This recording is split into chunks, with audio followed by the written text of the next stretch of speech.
Hyvät ja rakkaat mäntsäläläiset, lämpimästi tervetuloa pappilan avajaisiin.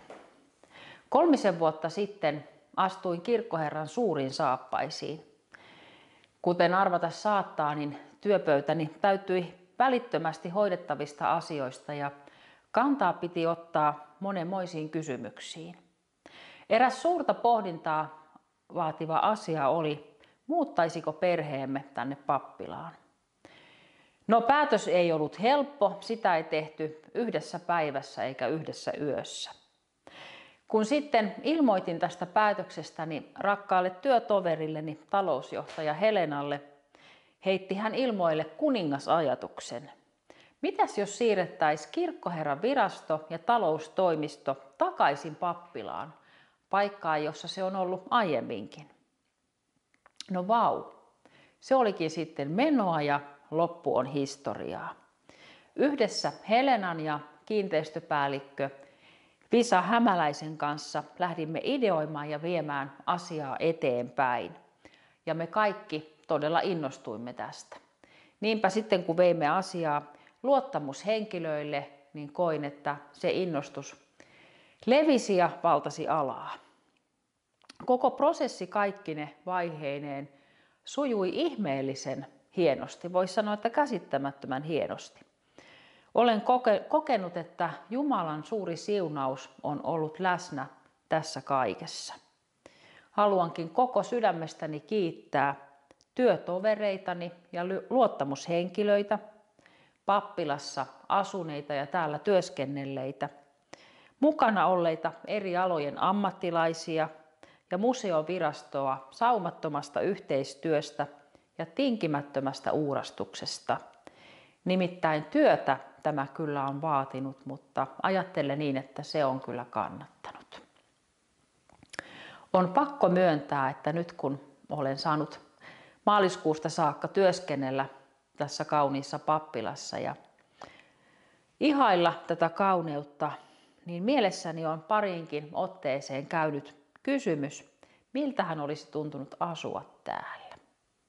Ja tämän sanon kyllä pieni haikeus äänessäni. Mutta ihan kaikesta huolimatta olen vakuuttunut siitä, että teimme oikean ratkaisun. Voisi sanoa, että tämä pappila on kuin aarre tai helmi, joka on ollut kätkössä, mutta nyt remontin myötä paljastettu kaikelle kansalle.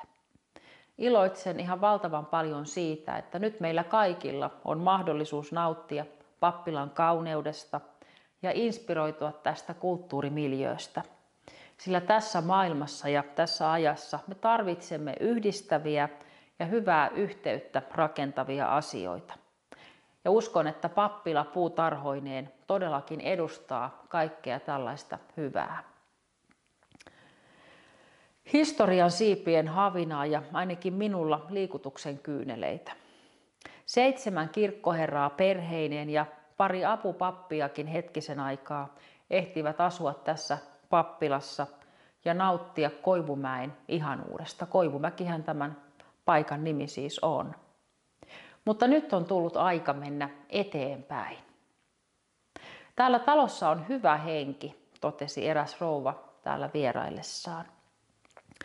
Pappilan asukkaat ovat kautta sukupolvien pyytäneet täällä asuville ja täällä työskenteleville sekä kaikille täällä vieraileville hyvän Jumalan siunausta, varjelusta ja johdatusta. Ja haluamme liittyä tähän samaan sukupolvien ketjuun. Raamatussa meitä kehotetaan iloiten ottamaan vastaan Jumalan hyvät lahjat. Siunatkoon kolmiyhteinen Jumala, Isä, Poika ja Pyhä Henki, pappilan ja pappilan puutarhan, kaikki, jotka täällä työskentelevät ja kaikki, jotka täällä vierailevat. Aamen. Ja rakkaat ystävät, oikein ihanaa juhlapäivää meille kaikille. Ja nyt minulla on ilo kutsua meidän kunnanjohtajamme Hannu Laurila.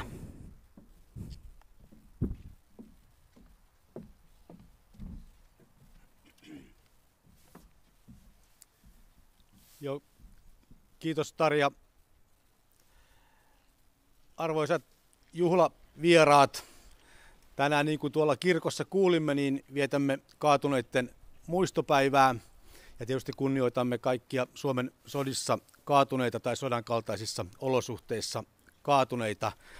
Tänään kuitenkin on myös tämän pappilan avajaiset ja nämä tervetuliaissanat koskettelevat nimenomaan pappilan avajaisia. Minulla on erittäin suuri ilo tuoda kunnan tervehdys tähän peruskorjatun Mäntsälän pappilan avajaistilaisuuteen. Erityisen upeaa on tuoda tervehdys näin Mäntsälän juhlavuonna. Mäntsälähän täyttää tänä vuonna 440 vuotta ja Mäntsälän historia on tietysti suurelta osin seurakunnan historiaa. Vuonna 1585 Mäntsälästä muodostettiin Porvoon kappeliseurakunta ja tänne rakennettiin ensimmäinen kirkko. Tästä siis laskemme myös nykymäntsälän alkaneen. Kuuluuko tämä puhe sinne? Hyvä, okei. Kun jotenkin tuntuu, että se ei kuulu, mutta ilmeisesti kuuluu, niin ihan hyvä. Osa tätä seurakunnan merkittävää historiaa ja sen jatkumoa on tämä pappila. Vuonna 1901 valmistunut pappila ei ole pelkästään seinät ja katto, vaan se on täynnä muistoja, tarinoita ja yhteisöllisyyttä. Se on nähnyt arkea ja juhlaa, monenlaista elämää ja muutosta. Se on ollut kirkkoherran kotina ja työpaikkana. Sen pihapiirissä on viljelty peltoja ja hoidettu karjaa. Tänäänkin tällä paikalla on 50 vuotta asumista tässä pappilarakennuksessa, eli Leinoset ja Seppälät. Yhteensä ovat asuneet tässä pappilassa niin yli 50 vuotta. On tämä pappila nähnyt myös Suomen itsenäistyvän. Nyt tämä rakennus on upeasti remontoitu seurakunnan omaan käyttöön, vuokrattavaksi juhlatilaksi sekä toimistokäyttöön kirkkoherran virastoineen. Minä itse olen asunut Mäntsälässä yli 30 vuotta ja oikeastaan vasta nyt hahmotin, kuinka suuri ja hieno rakennus tämä pappila itse asiassa on ja kuinka hienossa pihapiirissä ja mäellä se sijaitsee.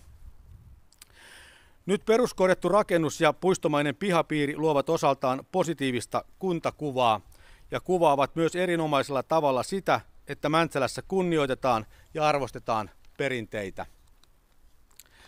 Tänään tänne avajaisiin saapunut runsas yleisö sekä kiinnostus avoimissa ovissa, niin kuin kirkkoherra tuossa mainitsi, niin yli 400 kävijää osoittavat, että kyse on mäntsäläläisille tärkeästä rakennuksesta ja pihapiiristä. Rakennus on osa paikallishistoriaa ja on erittäin arvokasta, että sitä näin hienolla tavalla vaalitaan. Olen myös seurannut peruskorjauksen eri vaiheita seurakunnan nettisivujen kautta. En tietenkään tiedä yksityiskohtia, mutta ehkä kuvaavaa projektin luonteelle ja hengelle on ollut tammikuun tiedotteessa ollut lause: mitään ikäviä yllätyksiä ei ole koko aikana tullut vastaan, vaan kaikki on mennyt juuri niin kuin oli ollut toiveissakin.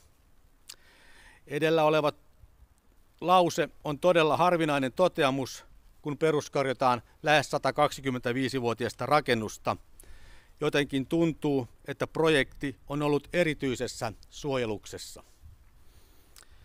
Haluan kunnan puolesta ja tietysti myös kuntalaisena kiittää ja onnitella Mäntsälän seurakuntaa, sen päättäjiä tästä erinomaisesta ja historiallisesta päätöksestä. Olette remontoineet meille varsinaisen kulttuurihistoriallisen helmen.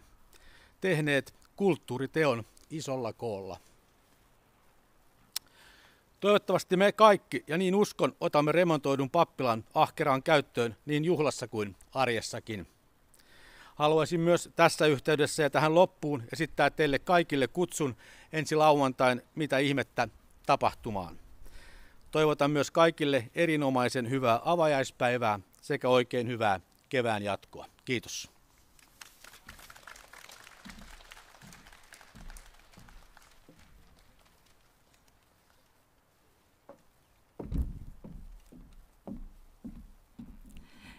Lämpimät kiitokset Hannulle tosi koskettavista sanoista.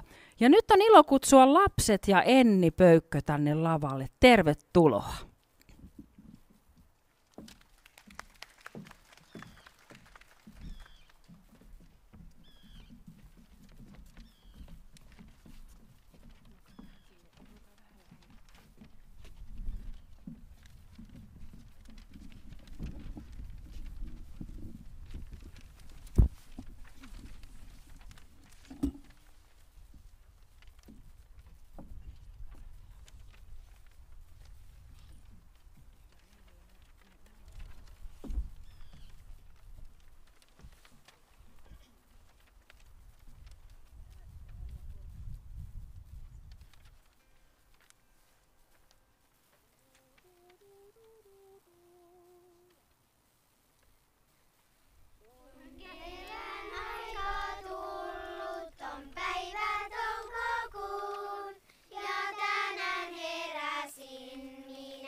Kiitos ihanat lapsikuorolaiset ja Enni. Ja sitten minä toivotan tervetulleeksi kirjailija Kirsti Mannisen, meidän juhlapuhujamme. Rakkaat avajaisvieraat, nyt on pakko aloittaa sillä lailla, kun tuossa nyt pyörivissä mainoksissa aloitetaan. Tämä rakennus ei ole mikään seurakunnan kiinteistösijoitus. Tämä pappila, jonka rakennustyö valmistui 124 vuotta sitten, sekä nyt sen kunnostaminen yhteisiksi tiloiksi, ovat suururakoita, mutta myös yhteiskunnallisen muutoksen pysyviä muistomerkkejä. Ja minäpä selitän, miksi ne on näin. Pappila oli vielä parisataa vuotta sitten, voi sanoa, pitäjän ainoa palvelukeskus. Ensinnäkin kaikki kirkolliset toimitukset tapahtuivat pitkälti juuri pappilassa, koska kirkkohan meillä oli tuolla nykyisen sankarihaudan paikalla pitkään niin huonokuntoinen, että ja se oli lämmittämätön, niin käytännössä kaikki toiminta tapahtui pappilassa. Se alkoi lasten kastamisesta, eli kun lapsi oli syntynyt, niin yleensä 2-3 päivän sisällä kummit kiikuttivat äkkiä lapsen pappilaan kasteelle, koska se oli ainoa tapa ehkä turvata lapsen säilyminen hengissä. Niin että täällä oli siis jatkuva lasten virta koko ajan. Voi sanoa, että pappilassa olikin avointen ovien päivä, yötä päivää, joka päivä, ympäri vuoden. Ja ei nyt varmaan 400 päivässä, mutta kyllä 400 käyntiä kuukaudessa varmasti oli. Sillä paitsi nämä kastehommat täällä hoidettiin, myös rippikouluun ilmoittautumiset ja osittain rippikoulujakin pidettiin täällä, vaikka sitten kun saatiin tuo uusi kirkko, joka nytkin on, sekin on vähän hiukan iäkäs, niin esimerkiksi tyttöjä aika usein heidän rippikoulunsa pidettiin Kappalaisen pappilassa Soukkiossa. Ja koska siis pojat ja tytöthän piti luonnollisesti rippikoulussa pitää noin penikulman erossa toisistaan, ettei mitään tapahdu. Ja kuulutukset haettiin tietysti täältä, eli edelleen puhutaan siitä, että oletteko käynyt pappilassa.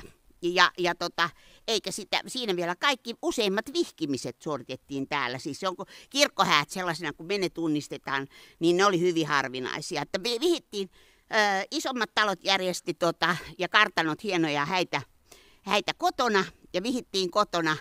Oikeastaan Mäntsälän kartanon väki käytti kotikappelinaan kirkkoa, mutta muuten köyhempi väki, ne tuli tänne vihittäviksi. Ja sitten oli pienet kalasit kotona, korppukahvit tai jotakin vastaavaa. No sitten, kun joku kuoli, oli asiaa pappilaan. Piti sopia hautaamisista, kellojen soitosta ja niin edelleen. Täällä myös kokoontuivat kylien kuudennusmiehet, jotka valvoivat sitten esimerkiksi kaikkea sitä sosiaalitoimen hommaa, joka seurakunta hoiti. Eli tämä oli myös Kelan konttori. Ja se tarkoitti sitä, että täällähän oli siis se sosiaaliturva perustui kunnallishallinnon tuloon saakka, eli yli 1800-luvun puolivälin. Se perustui seurakunnan toimittamaan ruotuvaivaisten jakoon, ja sitten oli erikseen kirkon vaivaiskassa, josta jaettiin avustuksia esimerkiksi jollekin, joka rampautui tai huoltaja kuoli tai mitä tahansa tapahtui, niin täältä se apu haettiin. No sitten tämähän oli se paikka, josta haettiin papinkirja. Ja papinkirjoja, siis virkatodistus nyky-Suomella. Sellainen tarvittiin uutta työpaikkaa varten, jos muutettiin paikkakunnalta toiselle ja varsinkin jos lähdettiin siirtolaisiksi ulkomaille. Ja usein papit käyttivätkin tätä tilaisuutena, että jos rivakka pienten lasten isä halusi lähteä välttämättä Amerikkaan, niin kyllä papilla oli tähän aika monta lausuntoa sanottavana, että ei kannata ehkä nyt vaimoja ja lapsia tänne hylätä. Ja aina se silloin tällöin pappi onnistui puhumaan yli, että ei lähdettykään siirtolaiseksi. Ja ainakin sitä testattiin, että onko tässä nyt mitään järkeä. No sitten mainetodistushan oli nimenomaan se papinkirja, koska siis siinä oli usein muitakin tietoja kuin se, että on rippikoulun käynyt ja rokotettu. Ja käytännössä, kun sitä papinkirjan kysyjöitä oli paljon, niin hommaa hoiti pappilassa usein vaimo, tytär tai jopa papin poika, jos isä oli esimerkiksi kinkerikierroksella. Mutta että siis papilla oli yleensä papin työhuone tai kanslia, minkä nimeksi sitten myöhemmin sanottiin kansliaksi, mutta se oli siis kodin, kun mentiin ovesta sisään, niin heti siinä porstuassa mahdollisimman lähellä. Ja sitten kun ei kirkkoherra itse ollut paikalla, niin sitten joku perheenjäsen siellä sitten suoritti näitä tällaisia toimenpiteitä. No sitten, tämähän oli myöskin paikallislehden toimitus. Eli tämä hoiti paikallisen tiedonvälityksen, koska kirkon kuulutukset oli ne, joilla ilmoitettiin siis kaikki viralliset asiat tuli tänne, mutta sitten myös kaikki huutokaupat, poisjuosseet, lehmät, vaimot, palkolliset se trafiikki oli tosi kova, jossa oli jätettiin tänne pienillä lapuilla se asia ja sitten pappikirkkoon mennessään sillä oli pino niitä. Ensin ne viralliset kuulutukset ja sitten luettiin ne kaikki epävirallisetkin kuulutukset. Se oli sikäli tehokasta, että kun haluttiin, että porukka kuitenkin käy säännöllisesti kirkossa, niin ihan jo näiden kuulutusten takia, niin väki kauempaakin. Aina joku kylästä kävi kirkossa ja kertoi sitten muille, mitä siellä oli kuulutettu. No sitten, tämä oli tietysti keskeinen majoituslaitos. Sillä vaikka Mäntsälässä oli jo koko 1800-luvun ajan ja 1700-luvullakin jo kirkonkylässä kestikievari ja sitten oli Mäntsälän kartano. Ja kestikievarissa tavalliset matkustavaiset saivat luteitten ja tappeluiden ja möykkäävien hollitupalaisten niin kuin höystämänä yöpyä. Ja herrasväki yöpyi sitten, aatelisto yöpyi ja upseerit yleensä kartanossa, Mäntsälän kartanossa. Niin, täällä yöpyivät sitten papit ja heidän kaikki perheenjäsenensä, monet pappissukuiset virkamiehet ja myöskin kaikki opiskelijat, yliopiston opiskelijat, majoittuivat mieluisten ilmaiseksi pappilaan. No pappilasväellähän tuommoinen vierastrafiikki, joka siis koska tahansa lumimyrskyn keskeltä saattoi ilmestyä joku paleltunut opiskelijaporukka vaatimaan yösijaa tai toivomaan yösijaa, niin se merkitsi sitä, että sai tietoja. Jos oli ylimääräisiä tyttäriä, joita piti naittaa, se oli aivan hyvä, että täällä oli nuoret miehet poikkes menneen tulee palateskin, kyllä ne jossakin vaiheessa kykenee sitten vaimonkin elättämään. Oli sitten monenlaista verkostoa syntyy juuri tämän pappiloiden kautta matkustamisen kautta. Mutta pappilan väelle se merkitsi myös tämä nimenomaan papin emännille erittäin suurta työmäärää omien raskauksien ja pikkulasten saannin lisäksi. Niinpä useimmissa pappiloissa olikin emäntäpiika, joka pystyi hoitamaan piikojen avulla majoituspuolta, vaikka emäntä olisi ollut lapsivuoteessa tai sairaana. Ja myös papin tyttäret hoitivat näitä velvollisuuksia ja kouluttautuivat näin tulevien pappien vaimoiksi. Ja erityisen vaativa majoitustehtävä oli tietysti se, kun oli piispa liikenteessä. Joko hän tuli tähän seurakuntaan pitämään piispan tarkastusta tai oli menossa jonnekin muualle ja piti yöpyä. Ja silloin oli pakko pitää tietysti vieraita kuin piispaa pappilassa. No pappilassahan majoittui koko ajan perheen lisäksi muun muassa kaikki perheen apupapit ja armovuoden saarnaajat ja erilaiset varapastorit ja muut papin apulaiset. Systeemihän oli sellainen, että kun Mäntsälläkin oli tämmöinen rintapitäjä, niin täältä yleensä sitten 1800-luvulla kirkkoherrat lähti vain jalat edellä pappilasta.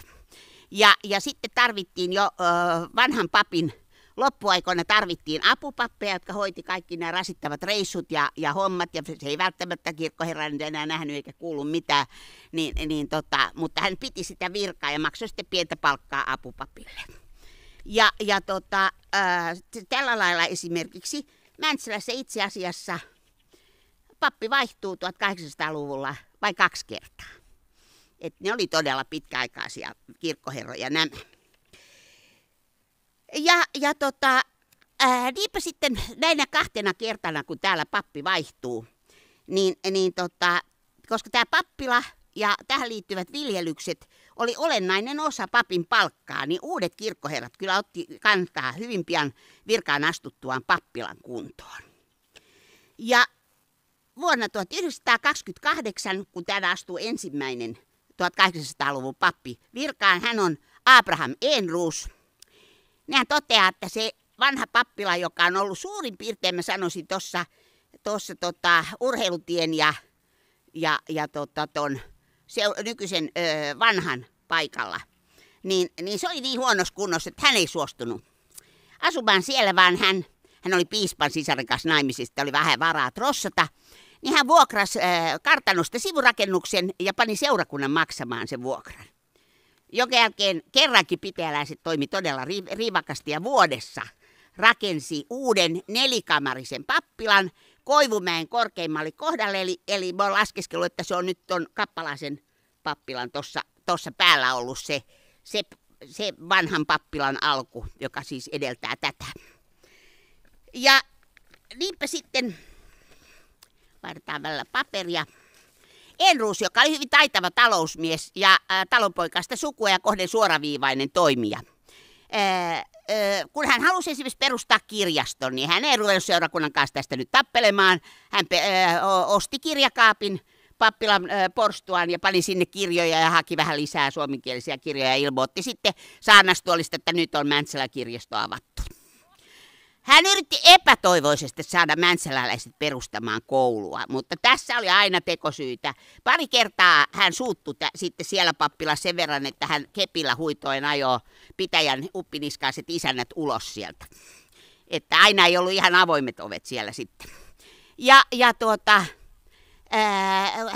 Hänen viimeisinä vuosina, melkein 10 vuotta, täällä oli varapastorina Matias Kotilainen, nimi erittäin etevä suomenkielinen pappi, joka rupesi esimerkiksi pitämään kirkonkokouksen pöytäkirjoja ja pitäjän kokouksen pöytäkirjoja suomeksi. Ja pitäjäläiset rakastivat Kotilaista. Kotilainen järjesti sitten jo jonkinlaista tämmöistä sunnuntaikoulutyyppistä ja vähän kiertokoulutyyppistä opetusta pitäjälle, mutta koulua ei saatu, kunnes Enruus hammasta purren päätti ratkaista asian niin, että kun hän kuolee, hän jättää seurakunnalle valtavan perinnön, mutta sen saa käyttää vain koulun rakentamiseen. Ja niin sitten syntyi Enruusin koulu tähän pappilan maille, tuon pappilan aitan taakse tuohon tavallaan Myllymäelle suurin piirtein. Enruus oli erittäin taitava talousmies ja jätti myös testamentissaan yhden ostamansa sivutilan, joka liitettiin pappilan maihin niin, että pappilan maat kasvoi ja ennen kaikkea saatiin hyvätuottoista metsää pappilalle. Ja totuus on se, että rovasti oli kuollessaan pitäjän rikkaimpia, jollei rikkain mies, ja kaikki kartanon isännät olivat hänelle velkaa, kaikkein eniten uudensöltit. No sitten alkaa Matias Kotilainen toimi vielä Armonvuoren saarnaajana, ja sitten alkaa uuden papin hapu. Täällä oli 4 ehdokasta, jotka pitivät vaalisaarnan, en nyt muista mitä kaikkia ne, eikä teitä kiinnosta, ketä sinne siellä ensimmäiselle, toiselle ja 3. sijalle pantiin. Papivaalissa sai 2 manttaalin äänet, eli siis murto-osan äänistä, mies nimeltä Karl Edvard Aspelund. Että tämä nyt oli ainakin pappi, jota tänne ei todellakaan haluttu kirkkoherraksi. Ja vielä niin, että Matias Kotilainen ei suostunut hakemaan, koska hän oli pelkkä apupappi. Hän tiesi, että hän ei tämmöistä ison pappilan virkaa missään tai kirkkoherran virkaa saa. Mutta niin vaan keisari nimitti Aspelundin Mäntsälän kirkkoherraksi, vaikka pitäjäläiset olivat melkein niin kuin äänestäneet häntä vastaan. Kyse oli nimittäin siitä, että hän oli venäläisten viranomaisten suosiossa. Hän oli ollut pitkään Suomen virallisen lehden, joka pyrki sitten vähän niin kuin tukahduttamaan kilpailulla näitä yksityisten perustamia suomalaisia sanomalehtiä. Tämä oli se keisarillisen Suomen virallinen äänenkannattaja. Hän oli ollut sen päätoimittaja ja sai palkinnoksi Mäntsälän kirkkoherran viran. Ja aika ärhäkkä jätkä se Aspelund oli todellakin. Kun hän tulee tänne ja toteaa, että täällä on 4 kamarin pappila ja muutenkin pappila aika huonossa kunnossa, niin hän haluaa laajentaa ja suhteittensa avulla hän sai senaatilta luvan myydä puuta 20 000 markan edestä niistä uusista Enruusilta perityistä metsistä. Pääsi sellaiseen sopimukseen nyt, että rahoista puolet pantiin kirkon rahoitusrahastoon, koska silloin juuri rakennettiin uutta kirkkoa ja seurakunta oli todella siis ollut pulassa sen kirkonrakennuksen kanssa. Sitäkin hän oli lykätty vuosikymmeniä. Mutta puolet sai sitten käyttää pappilan metsärahastoon. Ja bisnesmiehenä Aspelundilla oli sattumalta juuri sopiva oma hirsikehikkoinen asuinrakennus, jonka hän myi tälle metsärahastolle, joka siirrettiin sitten sen tuolla mäellä olevan pappilan niin kuin näin päin jatkeeksi tähän eteläpuolelle. Näin saatiin sitten 10 huoneen ja keittiön pytinkin aikaan, ja se oli sitten aluksi Aspelundin mielestä ihan hyvä systeemi. No, jokaisesta pienestä asiasta kinattiin seuraavina vuosina, kun Aspelund halusi milloin sitä, milloin tähän puustelliin, ja lopulta seurakunta päätti, että Aspelund saa hoitaa itse metsärahastosta puustellisen rakennustyötä, kun metsärahasto alkoi vähentyä, niin ne totesi, että hoida itse, ja niin ei tarvitse takuta sun kanssa. Mutta 1892 annettiin Suomessa uusi virkataloasetus, joka koski myös pappien virkataloja. Ja silloin Mäntsäläänkin perustettiin virkatalolautakunta, jonka esimiehenä toimi ensin Otto Nordenskiöld Alikartanosta Nummisista, sitten Henrik Stjernvall taas Linnaisista, ja jäseninä olivat sitten Hugo von Quanten, joka oli taas Ylikartanon omistaja tuolta Nummisista, ja sitten talonpoikia edusti valtiopäivämies hirvihaaralainen Oskarilainen. Ja tämä lautakunta totesi sitten lopultakin vuonna 1897, että tuo paloista koottu vanha pappila ei vastannut enää tarkoitustaan. Ja sen tilalle päätettiin rakentaa pappilan puiston länsilaidalle, eli tähän kohti. Uusi kirkkoherran pappila, johon tulisivat nyt omat tilat papin kansliaa varten. Aspelund oli tuolloin jo yli 80-vuotias ja tiedettiin, että ennemmin tai myöhemmin pitäjään pitäisi saada uusi kirkkoherra, eikä hän nyt perheineen nauttinutkaan kuin vuosi 2 tästä uudesta pappilasta ja sitten vaihtui. No mikä nyt oli sitten ehtinyt, miksi tämä on sen muuttuneen ajan symboli, tämä uusi pappila kirkkoherran viraston tiloineen? No ensinnäkin Mäntsälä on siirtynyt kunnallishallintoon niin kuin koko Suomi, eli iso osa entisistä seurakunnan tehtävistä vähitellen siirtyi kunnan tehtäviksi. Mäntsälässähän oli se erikoista, että normaalisti se siirtyminen oli tapahtunut niin, että kirkkoherra jatkoi sitten myös kuntakokouksen puheenjohtajana, mutta koska mäntsäläläiset ei ollut Aspelundiin todellakaan tyytyväisiä, niin täällä kartanon herrat johtivat sitten kuntakokouksia vuosikymmeniä. No sitten myöskin 1800-luvulla oli kehittynyt kansalaisyhteiskunta. Mäntsälään oli perustettu valtava määrä erilaisia järjestöjä, raittiusliike, nuorisoseurat ja työväenyhdistys olivat aika lailla kovasti voimissaan juuri siinä 1800-1900-luvun vaihteessa. Ja silloinhan meillä myöskin oli ensimmäinen venäläinen sortokausi alkanut, jolloin koko kansa yhdistyi vastustamaan sitä venäläistä sortoa.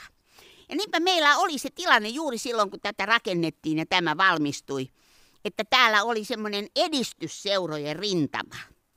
Että ne esimerkiksi yhdistivät kaikki ne pienet kirjastonsa, se Enruusin vanhaa kirjasto mukaan lukien, ja kunnan tuvalle tuli nyt sitten ikään kuin edistysseurojen yhteinen kirjasto ja lukutupa. Ne järjesti suuria raittiusmarsseja yhdessä, ja kiinnostavaa on, että kun tämä uusi pappila saatu valmiiksi ja vanhaa pappilaa ruvettiin purkamaan, sen kirkon hirsistä järjestettiin huutokauppa ja korkein tarjous tuli Mäntsälän työväenyhdistykseltä. Ja silloin kuudennusmiehet sun muut oli vähän sillä, että ei me nyt kyllä Mäntsälän työväenyhdistykselle pappilahirsiä myydä. Niin silloinen kirkon isäntä, eli siis kirkon silloinen talouspäällikkö, Mäntsälän kartanon isäntä Leander Herlevi, joka oli talonpoikasta sukua Keski-Pohjanmaalta, ei mikään aatelismies. Hän nousi ylös ja ilmoitti, että hän takaa tämän työväenyhdistyksen huudon. Ja niin kävi, että ne vanhan pappilan hirret siirrettiin tuonne joen mutkaan, missä nyt on ne 2 vanhaa kerrostaloa, ja siihen rakennettiin pappilan hirsistä Mäntsälän työväentalo.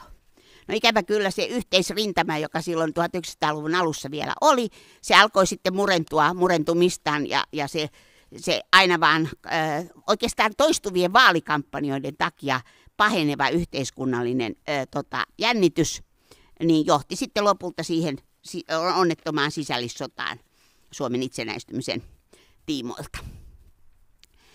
No myös seurakuntatyöhön oli tullut uusia tuulia. järjestettiin tämmöisiä valistavia luentoja, lähetys- ja diakonia-ompelu, se tarkoivat kokoontua, kirkkokuoro perustettiin ja tuli paljon semmoista toimintaa, joka jo sitten vaati uudenlaisia tiloja. Ja ennen kaikkea myöskin virkatalouden maataloushommat muuttuivat. Kun aikaisemmin papit olivat joko itse tuolla harpponeet liperit liehuen Pellonpietaralle ja antaneet isäntärengille ohjeita, pehtorit olivat vähän tämmöiset ammattimaisemmat pehtorit olivat hoitaneet, mutta tämä oli pieni tila kuitenkin tämmöinen puusteli. Niin nyt sitten tulivat vuokraviljelijät, eli arentaattorit, jotka hoitivat tämän maatalouspuolen. Ja Kallion suku, joka on Mäntsälän seurakunnassa Riston ja kumppanien myötä niin merkittävä, niin he tulivat nimenomaan hoitamaan tätä pappilan taloutta arentaattoreille, eli vuokraviljelijöinä. No sitten 1900-luvulla muutos sen kyllä kiihtyy.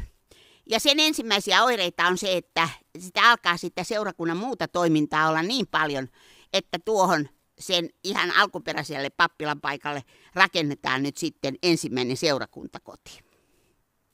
Mutta esimerkiksi kirkkoherran virasto on edelleen täällä pappilassa. Että kyllä täällä ovet kolkkas mennen tulee ja palateskin joka päivä. Mä olen esimerkiksi itse aloittanut pitäjähistoriallisen urani 1978 elokuussa tuomalla 3-viikkoisen Mari Mannisen äitiysavustuspakkauksen pussissa tonne kirkkoherran viraston arkistohuoneen lattialle ja istuin siellä muutaman viikon lukemassa näitä seurakunnan papereita, koska minä kirjoitin juuri sen 1800-luvun seurakuntahistorian osuuden. Ja ihanat kirkkoherran viraston kanslistitädit pitivät minusta ja Marista tosi hyvää huolta. Että täällä oli tosi kodikasta. No sittenhän me saimme uuden hienon mahtavan seurakuntakeskuksen. Ja siinä vaiheessa, kun täältä lähti sitten tuo kirkkoherran virastokin pois, niin sitten tavallaan pappilan avoimet ovet vasta päättyvät. Mutta sen tilalle tuli sitten sekä Leinosten että Seppälän perheelle, niin kiva kun onkin asua isossa vanhassa pappilassa, niin olihan se nyt valtava urakka myöskin pitää kunnossa taloa, pitää tätä pihapiiriä kunnossa ja voi sanoa, että ilman näiden kahden hyvin pitkäaikaisen pappisperheen ponnisteluja, niin väitän, että täällä olisi ollut huomattavasti vaikeammaksi muodostunut tämä rakennuksen uudelleen henkiin herättäminen, jos ette te olisi uhrautuvasti pitäneet tästä huolta. Et se oli todella tärkeää. No mikä nyt on sitten muuttunut? Miksi tämä on nyt 2020-luvulla muutoksen merkki? No me ollaan varmaan siirrytty nyt semmoiseen aikaan, että me tajutaan, että resurssit on rajallisia. Että ei aina voi rakentaa jotain, jos tarvitaan lisää tilaa, mutta aina ei voi rakentaa uutta. Eikä ole mitään järkeä purkaa vanhaa, jos sitä voidaan vielä käyttää. Me arvostetaan entistä enemmän tämmöisiä kulttuurihistoriallisia perinnekohteita. Me arvostetaan puutarhoja, luontoa. Toiminta on myöskin muuttunut entistä enemmän. Meillä on tämmöisiä pieniä, hyvin monimuotoisia ryhmiä ja muita. Ja musta on ihanaa, että ajatus pappilan puutarhasta yhteisenä puistona toteutuu näissäkin avajaisissa. Me ollaan täällä, kuulkaa, todistamassa uuden ajan ja ajattelun aikaa.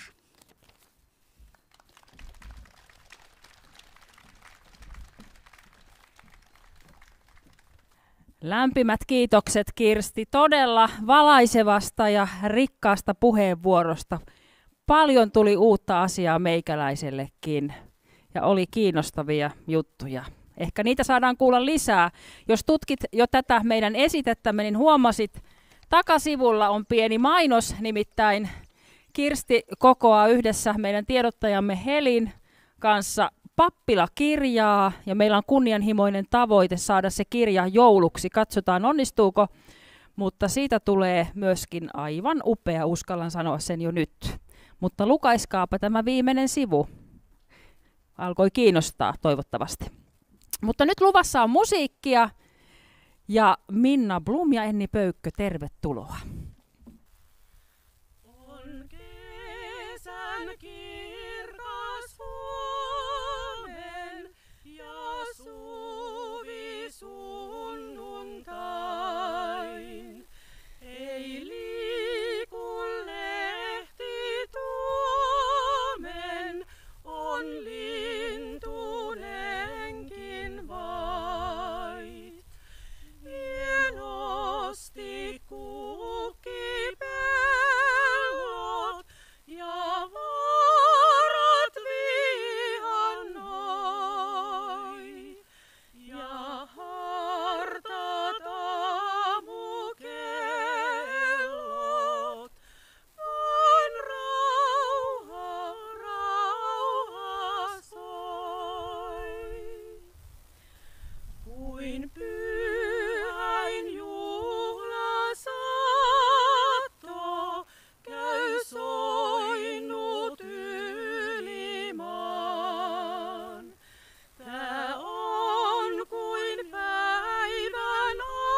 Tuntui kyllä, että Tuomenlehti ei liikahtanutkaan, kun nämä upeat naiset lauloivat niin kauniisti. Tässä kohtaa vielä haluan kiittää myös kirkossa laulaneita oratoriokuorolaisia. Aivan huikea myös siellä. Kerta kaikkiaan meillä on upeita laulajia. Yhdessä päätämme yhteiseen suvivirteen, mikäpäs olisikaan sen sopivampi päätös tälle hienolle päivälle. Ja sanon jo tässä vaiheessa, että vielä saa sen jälkeen tulla tutustumaan tuonne sisälle ja ihailla ihanaa pappilaa. Tässä vaiheessa jo lämmin sydämellinen kiitos ihan jokaiselle teille ja tervetuloa uudestaankin tänne pappilaan. Ja nythän täällä sitten alkaa ne ovet paukkua uudelleen, niin kuin Kirsti sanoi.